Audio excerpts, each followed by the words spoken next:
Masalah di kedai kami ni, stok selalu tak tally sebab ada problem dengan opening quantity. Sebelum guna sistem ni, memang kena tengok dulu barang tu ada depan mata baru order. You nak grow, you wajib pakai niaga kawan. Okay, inventory memang tersusun. Kita dah tak perlu, macam saya cakap tadi, saya tak perlu balik lagi. So dia masuk, dia terus autodidak. So kita tahu by end of bulan tu kita dah tahu nak restock apa, barang apa yang habis. Sebab dulu contoh dari segi stok kan, sebab kita kena key in dalam Excel, hari-hari kena key in dalam Excel dan kena kira pun dalam Excel juga. Macam tak leceh juga sebenarnya. Cari receipt lagi, pakai Excel lagi, banyaklah renyah bila kita nak kena buat benda tu manually kan. Masalah di kedai kami ni, stok selalu tak tally sebab ada problem dengan opening quantity. Sebelum guna sistem ni, memang kena tengok dulu barang tu ada depan mata baru order.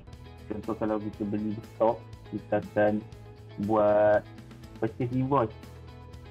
Purchase invoice benda tu senang dan dimasuk terus kat dalam inventory.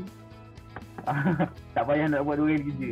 Cuma betul-betul atas pada kita ni, Omsas Kosmetik ni kata, you nak grow, you wajib pakai niaga kawan. Okay, inventory memang tersusun. Kita dah tak perlu, macam saya cakap tadi, saya tak perlu balik lagi. So dia masuk, dia terus autodidak. So kita tahu by end of bulan tu kita dah tahu nak restock apa, barang apa yang habis. Saya suka niagawan sebab sistem dia sesuai untuk menguruskan syarikat Sdn Bhd lah. Dia cover semua benda daripada segi produk dan daripada segi inventory. So, semua nampak jelas.